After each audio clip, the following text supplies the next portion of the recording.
Hello বন্ধুরা, আজ শুরু করছি এমন এক রহস্যে ঘেরা ড্রামা যেখানে একজন মেয়ে দেখতে পায় সম্পর্কের অদৃশ্য লাল রেখা, যা শেষ হয় রক্তে। ড্রামার শুরুতে দেখা যায় একটি মেয়ে ঘুম থেকে জেগে ওঠে গাড়ির শব্দে। তার নাম শিন। সে জানালার দিকে তাকায়, যেটা অনেকগুলো কার্ডবোর্ড দিয়ে বন্ধ করা। জানালার ফাঁক গলে সে দেখে একটি মেয়ে যার নাম সিয়ান, সে স্কুলে যাচ্ছে। তার পিছনে একজন পুরুষ যিনি সিয়ানের চাচা। শিন লক্ষ্য করে তাদের উপর দিয়ে একটি লাল রেখা যাচ্ছে। সিয়ানের চাচা তাকে সঙ্গে যেতে বলে, কিন্তু সে যেতে চায় না। তারপর তারা চলে যায়। এরপর শিন দেখে আরেকজন মেয়ের উপর দিয়ে বহু লাল রেখা গেছে। এই মেয়েটি নতুন এই এলাকায় এসেছে। সে শিনকে দেখে হাত নাড়ে, কিন্তু শিন জানালা বন্ধ করে দেয়। এরপর সে নিজের ঘরে খাওয়া দাওয়া করে, টিভি দেখে এবং নিজের ছোটবেলার গল্প বলতে শুরু করে। সে ছোটবেলা থেকেই এই লাল রেখাগুলো দেখতে পায়। বড় হয়ে সে বুঝে গেছে এই রেখাগুলোর মানে কি। ছোটবেলায় সে একদিন তার বাবার মাথার উপরেও এমন রেখা দেখেছিল এবং ছোট্ট সিন ছবি আঁকে, যেখানে চারজন মানুষ, তার বাবা, মা, খালা এবং সে নিজে। কিন্তু সেই ছবিতে তার বাবা ও খালার মাথার উপর লাল রেখা ছিল। তার মা ছবিটি দেখে সঙ্গে সঙ্গে বুঝে ফেলেন তার স্বামী পরকীয়ায় জড়িত, আর সেই সম্পর্ক তার নিজের বোনের সাথেই। রাগে, ঘৃণায় এবং ভেঙে পড়া অবস্থায় তার মা স্বামীকে ছুরি দিয়ে খুন করেন, এরপর নিজেই পালিয়ে যান। শিন ভাবে এই লাল রেখাগুলো দেখার অর্থই মৃত্যু, তাই সে নিজেকে শেষ করতে চায়। ছাদ থেকে লাফ দেয়, হাত কেটে ফেলে, কিন্তু প্রতিবারই সে আসলে বেঁচে যায়, কারণ সে মরতে পারে না, সে অমর। তাই সে সিদ্ধান্ত নেয় এই লাল রেখাগুলোর উৎস খুঁজে বের করবে, খুঁজে দেখবে আর কেউ কি এগুলো দেখতে পায়, আর সবচেয়ে গুরুত্বপূর্ণ, এই অভিশাপ থেকে মুক্তির উপায় কি। ঠিক তখনই ডোরবেল বাজে, কিন্তু শিন দরজা খোলে না। মেয়েটি বলে সে নতুন এসেছে, বন্ধুত্ব করতে চায়, কিন্তু শিন কোনো উত্তর না দিয়ে চুপ থাকে। মেয়েটি কিছু ফল রেখে যায় দরজার সামনে। শিন দরজা খুলে ফল নিয়ে খেয়ে ফেলে, কারণ সে অনেকদিন ভালোভাবে কিছু খায়নি। এর কিছুদিন পর শহরে ঘটে যায় 3টি খুন, 3জনই অবিবাহিত তরুণী। মামলার তদন্তে নামে তরুণ ও সুদর্শন পুলিশ অফিসার হান। খুনের স্থান ঘুরে দেখে যায়, ঘরে দস্তাদস্তির কোনো চিহ্নই নেই, টাকা পয়সা নেওয়া হয়নি, যৌন নির্যাতনের প্রমাণও নেই। সহকারী পুলিশ অফিসার মন্তব্য করে, এই খুনি লোকটা কি মানসিক রোগী? প্রতিবেশীদের একজন জানায়, আগের রাতে এক হেলমেট পরা লোককে বিল্ডিংয়ে ঢুকতে দেখেছিল, দেখতে ডেলিভারি ম্যানের মতোই। অন্যদিকে নতুন মেয়েটি আবার ফল নিয়ে আসে এবং শিনকে শুভেচ্ছা জানায় এবং তার সাথে ছোট বোনের মতো সম্পর্ক গড়ে নেয়। ঠিক তখন টিভিতে খুনের খবর দেখাচ্ছিল। শিন দেখে হেলমেট পরা লোকটির মাথায় কেবল একটা লাল রেখা। একজন প্রাপ্তবয়স্ক পুরুষের মাথায় কেবল একটা লাল রেখা খুবই বিরল। সন্দেহ হয় এই লোকটাই কি খুনি। রাতে শিন দেখে সেই হেলমেটধারী লোকটি ছোট বোনের ঘরে ঢুকছে, এখনো মাথায় শুধু একটি লাল রেখা। শিন ভয় পেয়ে পুলিশে ফোন করে।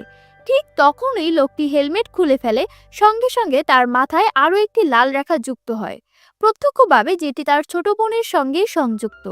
শিন বুঝতে পারে না লোকটি খুনি কিনা। পরদিন সহকারী অফিসার ফোন করে হানকে জানায়, রাতের ফোন কলটি এসেছিল হানের বাড়ির উল্টো দিক থেকে।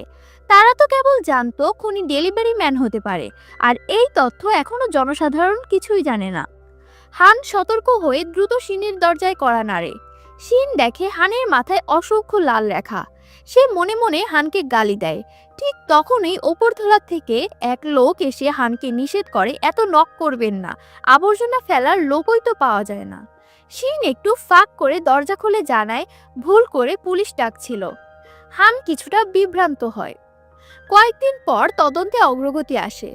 পুলিশ জানতে পারে 2টি নারী ও একটি পুরুষ এই ঘটনার সঙ্গে জড়িত। পুরুষটির নাম হচ্ছে জিমিন।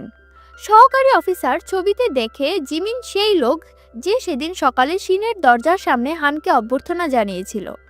তারা তদন্তের সিদ্ধান্ত নেয়, কিন্তু তখন হান একটি ফোন কল পায়। হাসপাতাল থেকে তার বাবার খোঁজে ফোন এসেছিল। সে ছাদের দিকে ছুটে যায়, দেখে একজন লোক দেয়ালের পাশে দাঁড়িয়ে বিড়বিড় করছে। সে চায় লোকটি লাফিয়ে পড়ুক, কিন্তু কিছু ডাক্তার এসে তাকে নামিয়ে নেয়। অন্যদিকে সহকারী জিমিনের অ্যাপার্টমেন্টে গিয়ে দেখে দরজা খোলা। সে ভেতরে গিয়ে দেখে ঘর অদ্ভুতভাবে সাজানো, কোনায় রশি রাখা। হঠাৎ জিমিন ফিরে আসে, তাকে বেঁধে ফেলে এবং হেলমেট পরে পাশের অ্যাপার্টমেন্টে যায়। এবার তার লক্ষ্য শিনের ছোট বোন। শিন নিচে দস্তাদস্তির শব্দ শুনতে পায়। জানালা দিয়ে দেখে জিমিনের মাথায় এখনো কেবল একটি লাল রেখা এবং সেটি তার ছোট বোনের সাথে যুক্ত। এবার আর অপেক্ষা নয়, সে রান্নাঘর থেকে ছুরি নিয়ে কালো চশমা পরে সাহস করে দরজা খুলে বের হয়। ঠিক তখন ছোট বোন দরজা খুলে দেখে জিমিন, যাকে সে তার প্রেমিক ভেবেছিল। তখন বোঝা যায় তাদেরও আগে থেকেই সম্পর্ক ছিল। আর সবচেয়ে ভয়ঙ্কর বিষয়, জিমিনও লাল রেখাগুলো দেখতে পায় এবং সে দেখে রেখাগুলোর সংখ্যা অনেক। হঠাৎই তার মনে খুনের ইচ্ছা জাগে। সে ছোট বোনকে চাপা দেয়, গলা টিপে ধরতে থাকে। ঠিক তখন শিন ঘরে ঢোকে, তার হাতে কাঁপতে কাঁপতে ধরা ছুরি। কিন্তু জিমিন পাত্তা না দিয়ে সহজেই ছুরিটা কেড়ে নেয় এবং শিনের পেটে কোপ মারে। এরপর সে আবার ছোট বোনের দিকে যায়। তখনই পুলিশ অফিসার হান এসে পড়ে। সে নিচে শিনের চশমাটা খুঁজে পায়, দরজা খোলা দেখে উপরে উঠে আসে। ঘরের দেয়ালে অগণিত লাল রেখা দেখে স্তব্ধ হয়ে যায়। এমন সময় ছোট বোনের চিৎকার শোনা যায়। হান ছুটে গিয়ে বেলকনিতে দেখে খুনের চেষ্টা চলছে। নিশানা করে গুলি ছোড়ে। তখন জিমিন মাটিতে পড়ে যায়, তার মাথার সব লাল রেখা অদৃশ্য হয়ে যায়। ছোট বোনকে অ্যাম্বুলেন্সে নেওয়া হয়। শিনের পেটের আঘাতও সারিয়ে ওঠে। শিন তখন স্মরণ করে জিমিন মরার আগে বলেছিল, তুমি কি লাল রেখাগুলো দেখতে পাও? এই কথা শুনেই সে বুঝে যায় জিমিনও রেখাগুলো দেখতে পেত, আর সেই চশমাটাই সম্ভবত রহস্যের চাবিকাঠি। শেষ দৃশ্যে হানের ভাগ্নি এসে শিনকে অভ্যর্থনা জানায়। সে বলে তারা একই স্কুলে পড়ে। আর এই প্রথম কারো জীবন বাঁচানোর পর শিন নিজের অস্তিত্বে এক ধরনের প্রশান্তি অনুভব করে। পরের এপিসোডগুলো দেখতে পার্ট 2 লিখে সাবস্ক্রাইব করে রাখুন।